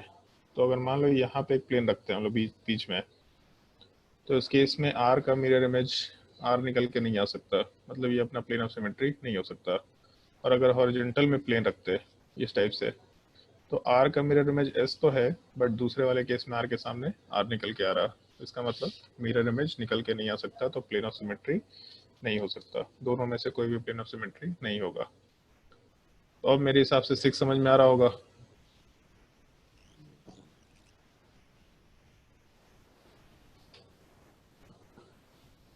और ऑप्टिकली इनएक्टिव कैसे है, तो वो तो दिख रहा है साफ साफ, आर के सामने एस वाला पार्ट है, नीचे वाले केस में भी आर के सामने एस वाला पार्ट है, दूसरे वाले केस में आर के सामने एस है, नीचे एस के सामने आर है। इसमें तो दो प्लेन ऑफ सिमेट्री दिख रहा है, आर के सामने एस, नीचे भी एस के सामने आर, ऐसा हम लोग प्लेन ऑफ सिमेट्री आराम से कंसिडर करते हुए काम कर सकते थे। या स्ट्रक्चर बना के भी काम कर सकते हैं। स्ट्रक्चर बनाना एक्चुअल में बहुत मतलब मुश्किल काम नहीं है, आराम से स्ट्रक्चर बना के काम कर सकते हैं। कैसे स्ट्रक्चर बनाएंगे वो देख लो एक बार, मतलब मेरे हिसाब से मालूम होना चाहिए, बट हम केवल 1 या 2 स्ट्रक्चर ही बनाएंगे, ज़्यादा कुछ स्ट्रक्चर की बात नहीं कर रहा है। जैसे मान लो कि अगर हम लोगों के पास साइक्लोहेक्सेन वाला पार्ट दे रखा, तो साइक्लोहेक्सेन वाले पार्ट को अगर कंसिडर करके चले तो एक पॉसिबिलिटी ये बना लेते हैं हम, केवल ऐसा बनाते हैं, सॉलिड वाले पार्ट पे क्लोरीन है, दूसरे वाले केस में भी सॉलिड वाले पार्ट पे, अरे हाँ, दूसरे वाले पार्ट में भी सॉलिड वाले पार्ट पे क्लोरीन दे रखा, तीसरे वाले केस में भी सॉलिड वाले पार्ट पे क्लोरीन दे रखा, और चौथे वाले केस में हम लोग डैश्ड वाले पार्ट पे क्लोरीन को लेकर चल लेते हैं। तो खुद से सोच के देखो कि इसमें प्लेन ऑफ सिमेट्री आएगा कि नहीं आएगा। जैसे अगर मान लो कि हम लोग इस वाले पार्ट को प्लेन लेते हैं, तो प्लेन ऑफ सिमेट्री होगा क्या, खुद से सोच के बस देख लो। तो दिख रहा है यहाँ पे क्लोरीन वाला पार्ट डैश्ड पे है, जबकि सामने क्लोरीन सॉलिड पे है, तो ये पीओएस तो नहीं हो सकता, पहला चीज। दूसरा, अगर ये हॉरिजॉन्टल वाले पार्ट को लेके चलते हैं तब भी ये प्लेन ऑफ सिमेट्री वाला पार्ट निकल के नहीं आ सकता था, तो प्लेन ऑफ सिमेट्री नहीं हो पा रहा। और क्यों नहीं हो पा रहा उसका भी एक रीजन है सर। हाँ बोलो। एक मिरर को ना वो डैश वाला सीएल और सॉलिड वाला सीएल से पास करे तो। हाँ बढ़िया, आईना देखा है? Yes sir. पक्का देखा है? हाँ यस सर, देखे समझ गए। अभी तक तो दिखाई भी नहीं थे आईना हम। नहीं सर, समझ गए। चलो एक बार देख लो, तो बाकी लोग का भी डाउट हो सकता है। अगर हम लोग यहाँ से इसको कंसिडर करें, तो यहाँ वाले पार्ट से लेकर के इसमें, तो जो क्लोरीन वाला पार्ट अपने सॉलिड पे था और दूसरा वाले केस में जो क्लोरीन वाला पार्ट अपने डैश्ड पे है, उससे फर्क नहीं पड़ेगा, वो तो खत्म हो जाएगा। लेकिन जैसे इसमें 2 पार्ट और है जिसको हम लोग कंसिडर करना है, यहाँ पे क्लोरीन वाला पार्ट सॉलिड पे है और नीचे वाले साइड में क्लोरीन वाला पार्ट सॉलिड पे है। ये प्लेन ऑफ सिमेट्री नहीं बन पाएगा क्योंकि क्लोरीन का मिरर इमेज यहाँ कहीं पे निकल के आना चाहिए। ठीक है, हमेशा ध्यान रखो सिमेट्रिकल पार्ट में परपेंडिकुलर लाइन के अलॉन्ग ही मिरर इमेज बना सकते हैं, तो ये तो प्लेन ऑफ सिमेट्री नहीं है। ठीक है, अब एक चीज देखो, जैसे जो हम लोग का रेड कार्बन है इसको हम मार्क कर रहे हैं, केवल नीचे जो डैश्ड वाला पार्ट है, ये डैश्ड वाला पार्ट ना ऊपर वाले का मिरर में जा रहा था, ना ही अपने राइट साइड वाले पार्ट का मिरर में जा रहा था। मतलब एक्चुअल में इस डैश्ड वाले पार्ट के कॉन्फ़िगरेशन में कुछ ना कुछ है। तो क्या कॉन्फ़िगरेशन ऐसा कंसिडर करते हैं, जैसे मान लेते हैं, एक अजम्पशन ले लेते हैं, हमको नहीं मालूम आंसर क्या है। ठीक है, मान लेते हैं हम कि ऊपर का जो कॉर्नर है इसका कॉन्फ़िगरेशन आर है, एक अजम्पशन ले लिया केवल। ठीक है, तो अगर ऊपर वाले पार्ट का कॉन्फ़िगरेशन आर निकल के आ गया तो एक चीज़ बिल्कुल फिक्स्ड है कि ये दोनों कार्बन जिसको ब्लू से मार्क कर रहे हैं, ये पार्ट, ऊपर वाला पार्ट और राइट साइड वाला पार्ट, ये दोनों एक दूसरे का मिरर इमेज है। तो अगर दोनों एक दूसरे का मिरर इमेज है, इसका मतलब ये है कि अगर हम लोग लेफ्ट के टॉप कॉर्नर को आर माने, सामने उसका मिरर इमेज है, इसका मतलब सामने वाला पार्ट कॉन्फ़िगरेशन में एस होगा ही होगा, ये बिल्कुल फिक्स है। फिर उसके बाद अगर मान लो कि हम लोग नीचे वाले पार्ट में चले जाते हैं, नीचे वाले पार्ट में अगर जाएंगे तो फिर से हम लोग को मिरर इमेज वाला पार्ट मिल रहा। मिरर इमेज मिलने का मतलब है कि हम लोग ऊपर वाले पार्ट को अगर यहाँ एस मान के चले थे तो नीचे वाले पार्ट में हम लोग उसका मिरर इमेज, इसका मतलब आर कॉन्फ़िगरेशन आराम से निकलेगा ही निकलेगा। ऐसा हम लोग कंसिडर करके चल सकते हैं कि अगर हम लोग ऊपर में जो ब्लू वाला पार्ट, इसको हम वापस से रेड से मार्क कर रहे हैं, इस रेड वाले पार्ट के रिस्पेक्ट में अगर बात करें हम लोग, तो ये नीचे वाला जो पार्ट है जिसको मार्क किया एरो से, इन दोनों में मिरर इमेज का पार्ट है। तो अगर ऊपर वाला पार्ट एस कॉन्फ़िगरेशन है तो नीचे वाला पार्ट आर कॉन्फ़िगरेशन होगा ही होगा। और एक कंसिडरेशन इसमें और ले सकते हैं हम लोग कि अगर हम लोग इन दोनों को कंसिडर करें तो ये दोनों फिर से आपस में मिरर इमेज नहीं है। वैसे ऊपर वाले से भी मिरर इमेज नहीं था, नीचे साइड वाले से भी मिरर इमेज नहीं है। इसका मतलब अगर मिरर इमेज नहीं है तो एक चीज फिक्स है कि यहाँ पे कॉन्फ़िगरेशन एस तो नहीं होगा, मतलब आर कॉन्फ़िगरेशन निकल के आएगा। तो 3 का आर कॉन्फ़िगरेशन हो गया और एक वाले पार्ट का एस कॉन्फ़िगरेशन, ऐसा आराम से कंसिडर करते हुए काम कर सकते हैं। तो जैसे अपना जो स्ट्रक्चर था, स्ट्रक्चर नंबर, मान लो ये कंसिडर करके अगर चले हम लोग, स्ट्रक्चर नंबर 2, तो 2 वाले पार्ट में दिख रहा है हम लोगों को कि 3 का आर कॉन्फ़िगरेशन है और एक का हम लोग के पास एस कॉन्फ़िगरेशन है। बस ओरिएंटेशन चेंज हो गया। ओरिएंटेशन चेंज होने का मतलब है कि हम लोग यहाँ नीचे लेफ्ट में एस माने थे, वो एस हो सकता है दूसरी जगह चला गया हो, एस वाला पार्ट राइट साइड में चला गया होगा, तो बाकी जगह पे आर आर कॉन्फ़िगरेशन मार्क है। तो इस तरह का जो भी स्ट्रक्चर बनेगा उसमें हम लोग कॉन्फ़िगरेशंस को आराम से रिलेट कर सकते हैं। हो सकता है कि आर कॉन्फ़िगरेशन जो हम मान के चल रहे हैं यहाँ पे, ये आर कॉन्फ़िगरेशन गलत है, हो सकता है, बट हमको इससे मतलब नहीं है। हम बस एजम्पशन लेके तुम लोग को शो कर रहे हैं कि अगर एक का कॉन्फ़िगरेशन आर है तो ऑप्टिकली एक्टिव होते वक्त बाकी का कॉन्फ़िगरेशन आर आर आर और एक का कॉन्फ़िगरेशन एस कैसे हो सकता था। जैसे एक और पॉसिबिलिटी हम बस केवल कंसिडर कर रहे हैं कि मान लो अगर ये स्ट्रक्चर दे रखा, मान लो ये पॉसिबिलिटी है, एक मिनट, मान लो ये कंसिडरेशन दे रखा कि हम लोगों के पास ये कंपाउंड है और इसमें अगर हम लोग, अरे ऐसे घूम जा रहा है भाई, मान लो ये कंपाउंड दे रखा और इसमें हम लोग के पास जो क्लोरीन वाला पार्ट है लेफ्ट साइड में, ये ऊपर दे रखा, इसके सामने वाले पार्ट पे हम डैश पे ले लेते हैं, फिर उसके बाद नीचे वाले पार्ट पे भी हम डैश पे ले लेते हैं और राइट साइड में कॉर्नर वाले पार्ट को हम सॉलिड पे कंसिडर करके चल लेते हैं। मान लो ऐसा कंसिडरेशन दे रखा। अब इसमें मान लो हम लोग को कॉन्फ़िगरेशन रिलेट करना है, तो पहला चीज बीच में प्लेन ऑफ सिमेट्री नहीं है, दूसरा चीज हॉरिजॉन्टली भी प्लेन ऑफ सिमेट्री नहीं है। तो अगर दोनों में प्लेन ऑफ सिमेट्री नहीं है तो इसका मतलब हम लोग आराम से अगर एक का कॉन्फ़िगरेशन आर माने तो सामने वाला उसका मिरर इमेज नहीं है, मतलब आर ही कॉन्फ़िगरेशन होगा, ये बिल्कुल फिक्स है। इनफैक्ट नीचे वाला भी पार्ट मिरर इमेज नहीं है तो आर कॉन्फ़िगरेशन होगा और राइट साइड वाले पार्ट में जो लोअर कॉर्नर है वो भी मिरर इमेज नहीं है तो भी आर ही कॉन्फ़िगरेशन होगा। तो ये पार्ट हम लोग का कॉन्फ़िगरेशन में आर आर निकल के आ गया। तो अगर इसके रिस्पेक्ट में हम लोग ये कंसिडरेशन लेते हुए चलते कि अगर हम लोगों का दूसरा जो पार्ट है, मान लो ये कंसिडरेशन अगर लेके चले कि हम लोगों के पास जस्ट इसका मिरर इमेज वाला पार्ट, मतलब ऊपर में हम लोग लेफ्ट साइड में डैश रख लेते हैं, राइट साइड वाले पार्ट में सॉलिड डाल देते हैं, नीचे वाले पार्ट में डैश डाल देते हैं, फिर उसके बाद नीचे लेफ्ट वाले साइड में हम लोग सॉलिड डाल देते हैं। तो यहाँ पे कॉन्फ़िगरेशन हम लोग को एस एस एस एस मिल जाएगा, क्योंकि इसका जस्ट जो मिरर इमेज था यहाँ वाले पार्ट में हम लोग आर आर आर आर मान के चल रहे थे। तो इस एक चीज़ का थोड़ा ध्यान रखते हुए काम करना होगा, ठीक है। तो इस तरीके से हम लोग रिलेट कर सकते हैं आराम से इमेज बना बना के, बट कितना स्ट्रक्चर बनाएंगे, बहुत मेहनत का काम हो जाएगा। तो इसीलिए ये स्ट्रक्चर लिखने आना चाहिए जो ऊपर दे रखा है स्क्रीन पे, आर आर कॉन्फ़िगरेशन, या फिर किसी एक को एस किया, फिर जब दो को एस किया तो उस केस में 3 पॉसिबिलिटी निकल के आया, बट तीनों ही ऑप्टिकली इनएक्टिव है। मतलब यहाँ पे जो स्ट्रक्चर है इसमें ये 3 पार्ट, ये तीनों ही ऑप्टिकली इनएक्टिव निकल के आए, अपने काम के नहीं थे।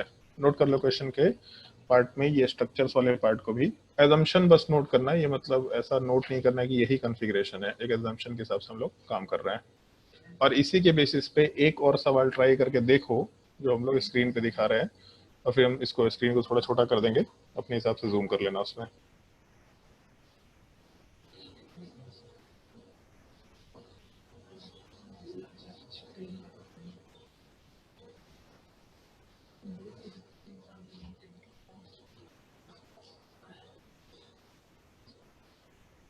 मान लो अगर ये कंपाउंड दे रखा तो इसमें कितने स्टीरियो सेंटर्स होंगे, इसको ट्राई करके देखना है एक बार, ठीक है।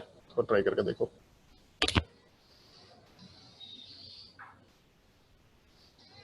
ऊपर का स्ट्रक्चर खुद से भी नोट कर सकते हैं, खुद से भी दिमाग लगा सकते हैं, ज्यादा मुश्किल चीज नहीं है, ठीक है। हम थोड़ा जूम आउट कर रहे हैं इस चीज को। सर हाँ बोलो। रिंग में 2 स्विचिंग कैसे करेंगे? रिंग में 2 स्विचिंग कहाँ कर रहे हैं? सर अगर आर मतलब जैसे सीएल डैश वेज पे है तो डैश में शिफ्ट करना है। तो रिंग में स्विचिंग नहीं कर सकते, इसलिए तो रिंग में एजम्पशन लेना पड़ता है। मतलब रिंग में इमेजिनेशन चाहिए ही होता है। जैसे मान लो कि अगर एक ग्रुप सॉलिड पे है और हॉरिजॉन्टल वाला पार्ट डैश पे है, तो उस केस में ऐसा एजम्पशन करना पड़ेगा कि अगर हम लोग पीछे से मॉलिक्यूल को देखते तो क्या होता। तो जब भी कभी ऐसा होगा तो उसमें एक सिंपल सा तो हम लोग को ट्रिक बताते हैं, ऐसा सोच सकते हैं। जो पेज में क्वेश्चन लिखा होगा ना, उसको ऐसे होता है, कभी कभी देखा होगा कि अगर हम लोग किसी पेज को सामने रख के देखते हैं लाइट के अपोजिट में, मतलब ठीक है, लाइट और मतलब लाइट सोर्स और हम लोगों के बीच में अगर हम लोग पेज को रखते हैं तो उसमें हम लोगों को वो इमेज दिखाई देता है बैकग्राउंड में। तो वही काम करना। जैसे मान लो ऐसा हम साइड में ऐसा मेंशन कर रहे हैं नीचे, मान लो कि यहाँ पे एक पेज दे रखा, इस पेज में कुछ स्ट्रक्चर दे रखा है हम लोग के पास। तो इस पेज को पलट के पीछे साइड से देखो, लाइट के सोर्स के सामने रख के, तुमको तो स्ट्रक्चर समझ में आ जाएगा। तो उसमें ये भी हो गया कि जो चीज हम लोग के पास डैश पे मतलब जो चीज सॉलिड पे जाता दिख रहा था, जब हम लोग पेज के पीछे साइड से देखेंगे तो डैश पे जाता दिखेगा, और जो चीज डैश पे जाता दिख रहा था जब पेज के पीछे से देखेंगे तो सॉलिड की तरफ आता दिखेगा। तो ये तरीका अपना लेना, ठीक है। ये थोड़ा सा हम एक छोटा सा तरीका बना रखे हैं जो अप्लाई करके आराम से क्वेश्चन सॉल्व कर सकते हैं। उसमें स्विचिंग नहीं कर सकते हम लोग, क्योंकि उसमें बॉन्ड्स एक दूसरे के साथ बंधे हुए रहते हैं। चलो वे ट्राई करके देखो सवाल एक बार, जो सवाल दिया उसको ट्राई करके देखो। ऊपर के स्ट्रक्चर्स अगर बनाने हैं तो स्ट्रक्चर ही बना के देख लो। हाँ ठीक है, ट्राई करके देखो। 6 मिनट का टाइम है। एक बार स्ट्रक्चर्स बना के करके भी कंसिडरेशन लेना। ऑप्टिकली एक्टिव ऑप्टिकली इनएक्टिव क्या पार्ट होगा वो भी कंसिडर करके देखना।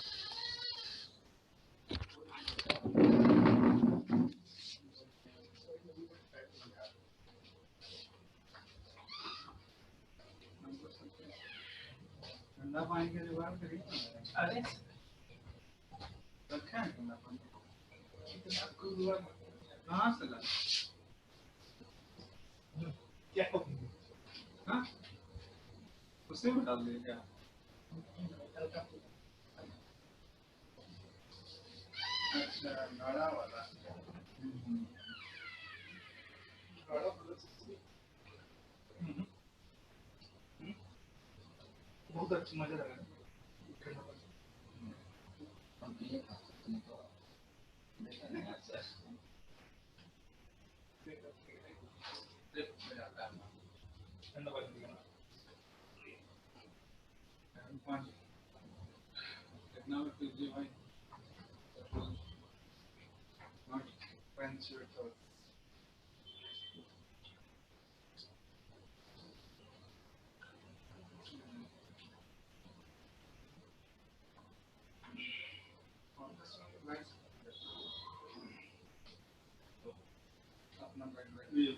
लगा लेंगे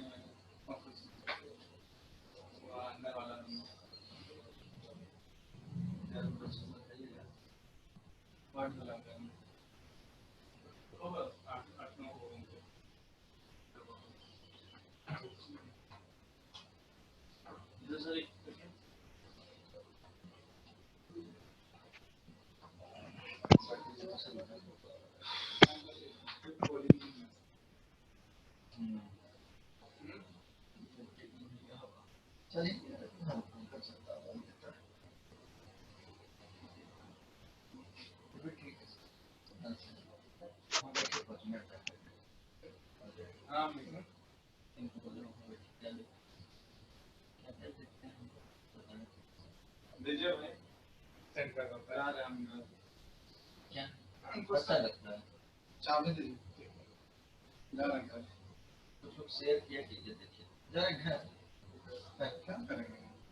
हाँ ये बन गया सवाल।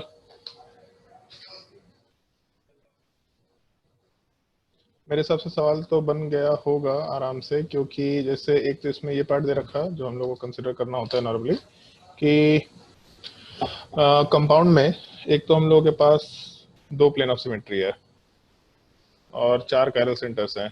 तो अगर कायरल सेंटर्स के बीच में 2 या 2 से ज़्यादा प्लेन ऑफ सिमेट्री है तो हम लोग कोई फॉर्मूले के हिसाब से काउंटिंग नहीं करेंगे।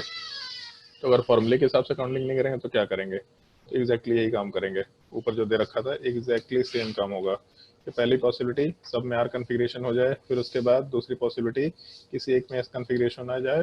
तो एग्जैक्टली इसका भी आंसर 7 के बराबर ही निकल के आएगा। कोई यहाँ पे डिफरेंट आंसर निकल के नहीं आने वाला है।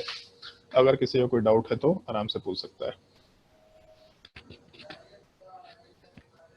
जो भी डाउट होगा आराम से पूछ लो।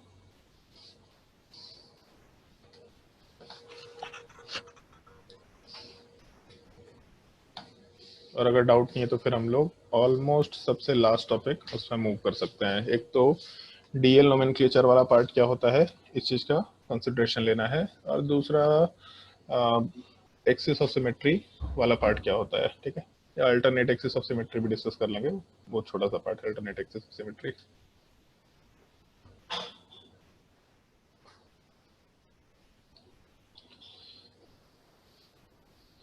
वैसे तुम में से किसी का ज्यादा उधर डाउट आया नहीं है? जो तुम लोगों ग्रुप में बोला था कि बुकलेट सॉल्व करना, और बुकलेट सॉल्व करके जो भी डाउट होगा वहीं पे पोस्ट करते चले जाना, तो उसमें किसी का डाउट आया नहीं है। कुछ लोगों को छोड़ के डेविड का डाउट आया था और किसी का डाउट नहीं आया था। क्वेश्चन सॉल्व करो, अगर क्वेश्चन सॉल्व नहीं करेंगे तो ये टॉपिक याद नहीं रहेगा। और थोड़ा जनरल टाइप का टॉपिक है तो बिल्कुल ध्यान रखना ही रखना है, ये चीज़ थोड़ा दिमाग में लेकर के चलो। इसलिए जो बुकलेट है उससे क्वेश्चन सॉल्व कर लो। और अभी वर्कशीट में ऑर्गेनिक केमिस्ट्री का शायद से 2 या 3 वर्कशीट अभी वापस से मिलेगा, आज ही मिल जाएगा, उसको ट्राई कर लेना आराम से। जो भी डाउट होगा अपना ग्रुप में पोस्ट करते चले जाते हैं। अगर मान लो कि किसी को फिर भी डाउट रह जाता है, वीडियो सॉल्यूशन के बाद भी अगर डाउट रहता है किसी एक पार्टिकुलर टाइप का, तो क्लास के शुरुआत में थोड़ा बहुत डिस्कशन कर लेंगे। जिसको भी डाउट होगा अपना डाउट क्लास के शुरू में पूछ लेगा, तो 5-6 मिनट में उस चीज़ को हम लोग आराम से डिस्कस कर लिया करेंगे। या फिर अपना अलग से डाउट सेशन का टाइम भी ले सकता है। बता ही दिया है तुम लोग को, 1-on-1 डाउट सेशन हम लोग शुरू कर दे रहे हैं। तो जिसको भी डाउट सेशन लेना होगा अपना आराम से डाउट सेशन लेकर के भी डाउट पूछ सकता है। उसको अलग से हम लोग टाइम अलॉट कर देंगे, 5 मिनट, 10 मिनट, 15 मिनट, जितने देर का डाउट सेशन लेना होगा। ठीक है, चलो भाई, इसके बाद हेडिंग डाल दो axis of symmetry.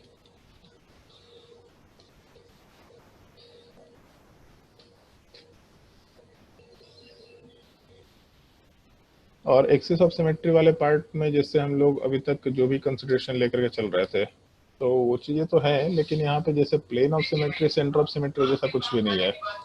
Axis of symmetry वाले पार्ट में हम लोग नॉर्मली किसी एक इमेजिनरी एक्सिस की बात करते हैं, जिसके अलोंग अगर हम लोग मॉलिक्यूल को रोटेट करें कुछ पार्टिकुलर एंगल से, तो रोटेशन होने के बाद हम लोगों को सेम मॉलिक्यूल मिलता चला जाए। मिलता चला जाए वाले पार्ट का मतलब है कि जैसे मान लो अगर ऐसा कंसिडरेशन लेके चलते हैं कि मान लो एक बेंजीन रिंग है, तो अगर बेंजीन रिंग वाले पार्ट में अगर हम लोग किसी भी पार्टिकुलर एक्सिस के अलोंग बात करें, ऐसा जरूरी नहीं कि हम लोग एक ही एक्सिस कंसिडर करना है, एक से ज़्यादा भी एक्सिस हो सकते हैं। तो उस केस में हम लोग एक से ज़्यादा एक्सिस ऑफ सिमेट्री कंसिडर कर सकते हैं।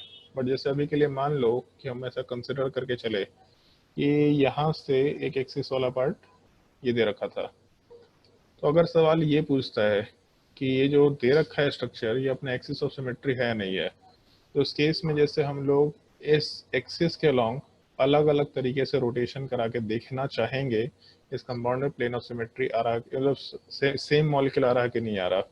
जैसे मान लो अगर इसको हम लोग 180 डिग्री रोटेट कराते हैं, एक्सिस परपेंडिकुलर है, कहीं से भी हो सकता है, कोई दिक्कत नहीं है, ठीक है। परपेंडिकुलर भी हो सकता है, सेंटर से क्रॉस करते वक्त कोई भी रैंडम एक्सिस ले सकते हैं हम लोग। जैसे मान लो अगर यहाँ पे एक एक्सिस लिया और इसके अलोंग 180 डिग्री कंपाउंड को रोटेट कराया, तो जैसे ही 180 डिग्री रोटेशन कराएंगे तो उस केस में जो हम लोग का स्ट्रक्चर बन के आएगा वो कुछ इसी टाइप का रहेगा। तो जब हम लोग इस पार्टिकुलर एक्सिस के अलोंग कंपाउंड को 180 डिग्री रोटेट किए तब उस केस में सेम मॉलिक्यूल निकल के आ गया। इसका मतलब ये एक्सिस वाला पार्ट अपना एक्सिस ऑफ सिमेट्री आराम से कंसिडर किया जा सकता है।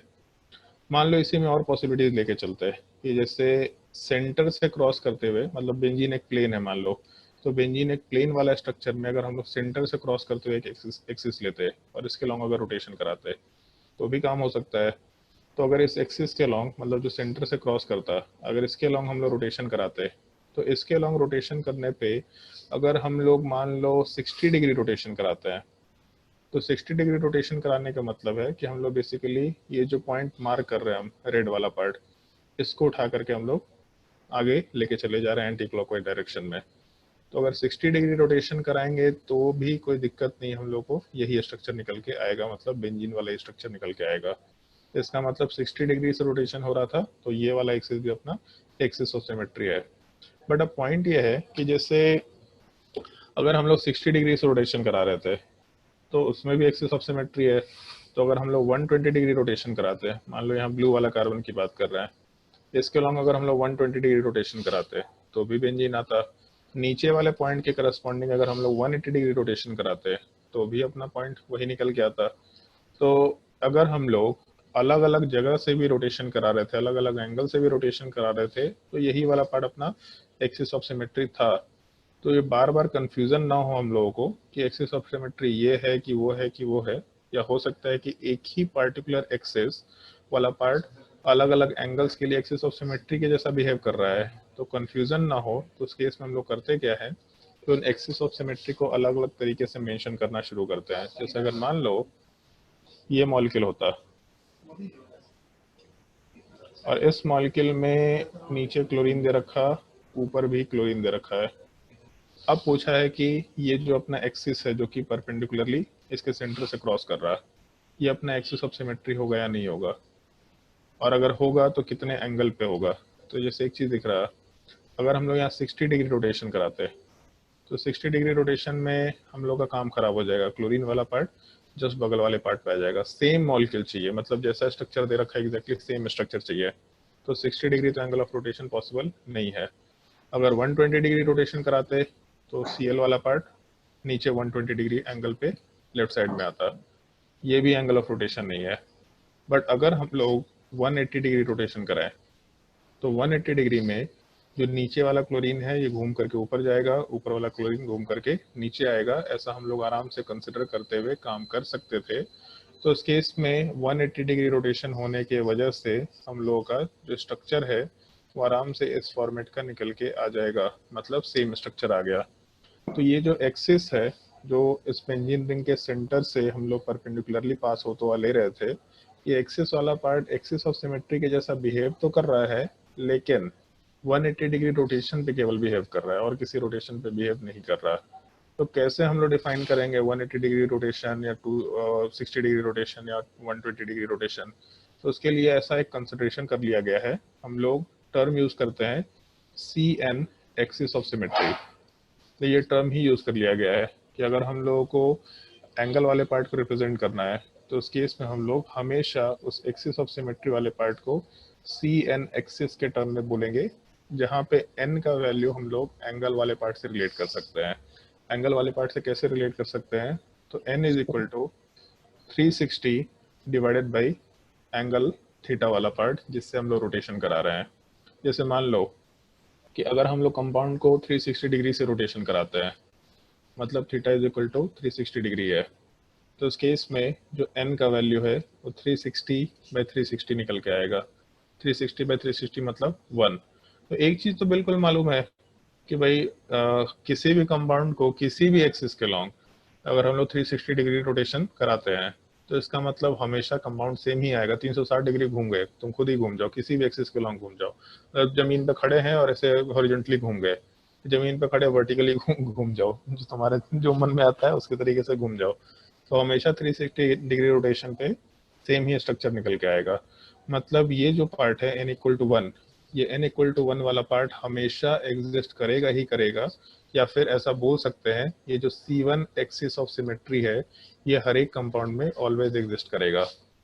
मान लो अगर हम लोग एंगल ऑफ रोटेशन 180 डिग्री कराते हैं जैसे ऊपर वाले केस में कराया था, तो 180 डिग्री अगर कराते हैं तो n=360 डिवाइडेड बाई 180 कर सकते हैं। 360/180 कितना आएगा 2। इसका मतलब 180 डिग्री रोटेशन वाले पार्ट के हिसाब से हम लोग उसको C2 एक्सिस ऑफ सिमेट्री आराम से बोलते हुए काम कर सकते थे। एक मिनट, उस चीज को हम लोग C2 एक्सिस ऑफ सिमेट्री आराम से बोलते हुए काम कर सकते हैं। इसके हाँ बोलो। वो जो Cl को 60 डिग्री घुमाएंगे तब भी तो सेम ही मॉलिक्यूल आएगा ना सर? Cl को 60 डिग्री घुमाएंगे तो सेम ही मॉलिक्यूल आएगा पक्का? मतलब पूरा बेंजीन मॉलिक्यूल को जो घुमा रहे 60 डिग्री? नहीं, इस वाले स्ट्रक्चर में हाँ, उसमें पूरा बेंजीन मॉलिक्यूल को घुमा रहे हैं ना सर? उसमें पूरा बेंजीन मॉलिक्यूल को घुमा रहे हैं। हाँ तो 60 डिग्री करेंगे तो सेम ही तो चीज आएगा। 60 डिग्री करेंगे तो सेम चीज आएगा। चलो देख लेते हैं एक बार। 60 डिग्री किधर घुमाना है, clockwise anti clockwise? Clockwise. Clockwise घुमाना है। ओके चलो, अगर क्लॉकवाइज घुमाएंगे तो इसी पार्टिकुलर एक्सिस के लॉन्ग घुमा सकते हैं। मान लो कि ये जो है इसी एक्सिस के लॉन्ग घुमा रहे हैं, है ना? Yes sir. तो Cl वाला पार्ट जब 60 डिग्री घूमेगा तो घूम करके यहाँ नहीं आएगा क्या? मतलब इस पार्टिकुलर पॉइंट वाले एटम पे नहीं आएगा? हाँ आएगा सर, लेकिन वो जो नीचे वाला Cl है वो भी तो पीछे जाएगा। तो यहाँ पे एक Cl इधर आ गया और नीचे वाला Cl वाला पार्ट घूम करके इधर जाएगा, तो ये दोनों स्ट्रक्चर सेम दिख रहा है क्या? सर नोटबुक को घुमाएंगे तो सेम ही तो है सर। नोटबुक को घुमाएंगे तो सेम दिखेगा? अरे नोटबुक को नहीं घुमाना है। अगर हम लोग घुमाते हैं 60 डिग्री तो पहला स्ट्रक्चर जो है और ये दूसरा स्ट्रक्चर दोनों सेम दिख रहा है क्या? सेम मतलब सेम ओरिएंटेशन के साथ एटम। ऐसा नहीं कि हम लोग मान लो जैसे इसको ऐसा समझ लो, ज्यादा बेटर होगा। मान लो यहाँ कार्बन 14 मार्क कर रखे हैं, तो कार्बन 14 वाला पार्ट भी चेंज हो गया अपने पोजीशन से।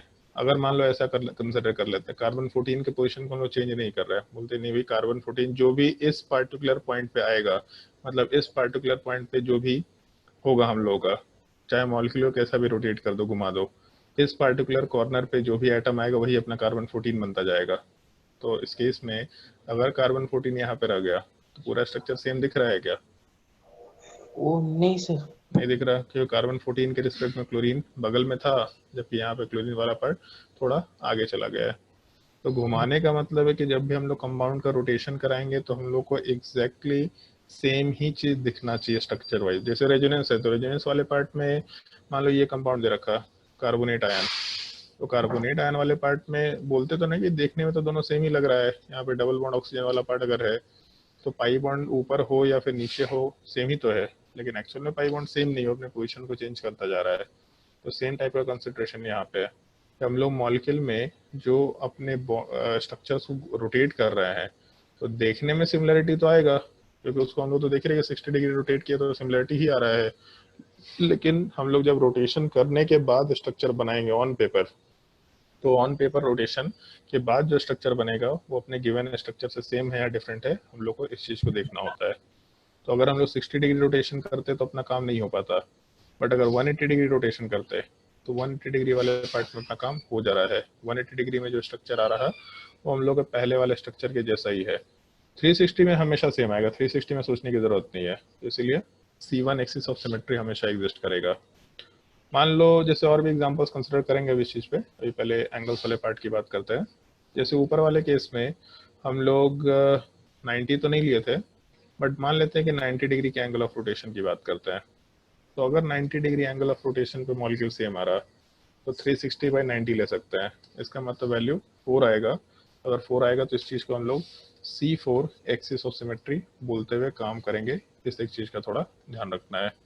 तो जैसे अगर 60 अगर एंगल लेते तो 60 वाले पार्ट में फिर हम लोग theta is equal to 60 degree, उस केस में हम लोग का एन का वैल्यू ये निकल के आएगा। तो C6 axis of symmetry word आराम से यूज करते हुए काम कर सकते हैं, जो कि ऊपर दे भी रखा था स्ट्रक्चर में। ये जो सबसे ऊपर बेंजीन वाला स्ट्रक्चर है, एक्सक्यूज मी, हाँ ये जो बेंजीन वाला स्ट्रक्चर है, अगर इस बेंजीन वाले स्ट्रक्चर को हम लोग कंसिडर करके चले तो इस बेंजीन वाले स्ट्रक्चर में हम लोग के पास 60 डिग्री एंगल ऑफ रोटेशन वाला पार्ट भी पॉसिबल था। अगर 60 degree angle of rotation possible है मतलब C6 axis of symmetry exist कर रहा होगा।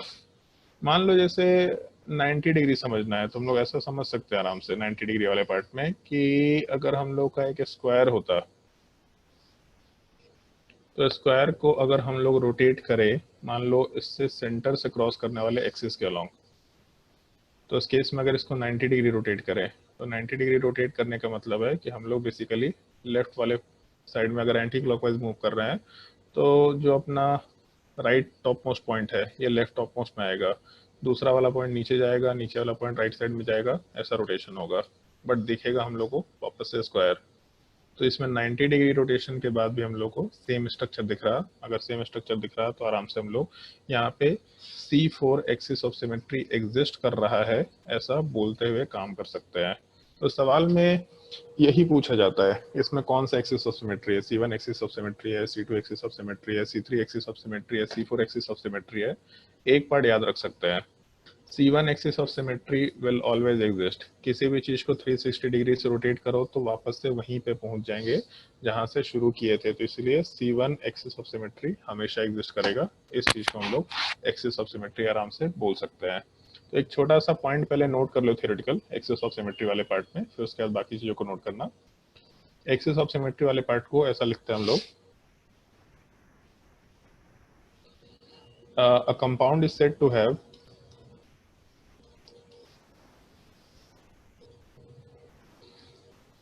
a compound is said to have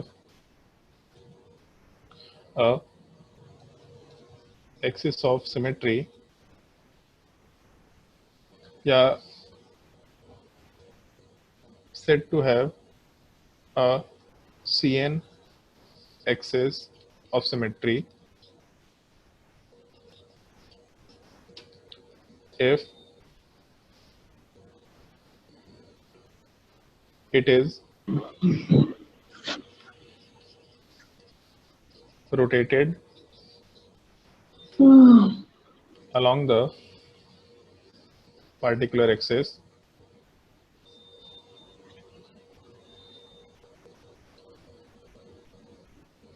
to give the same structure.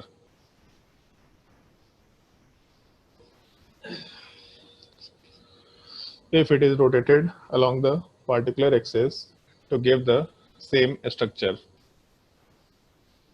जहाँ पे n वाले पार्ट का मतलब हो गया 360 बाई थीटा। थीटा का मतलब कितना एंगल से हम लोग रोटेशन कर रहे हैं, 360 डिग्री बाई थीटा आराम से मेंशन करते हुए काम कर सकते हैं। और इसके बाद ये ऊपर वाले पार्ट को नोट कर लेना, जो ऊपर सारी चीजें दे रखी है।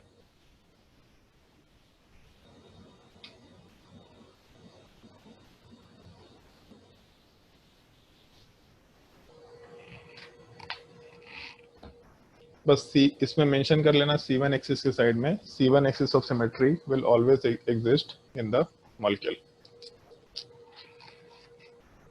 C1 axis of symmetry will always exist in the molecule.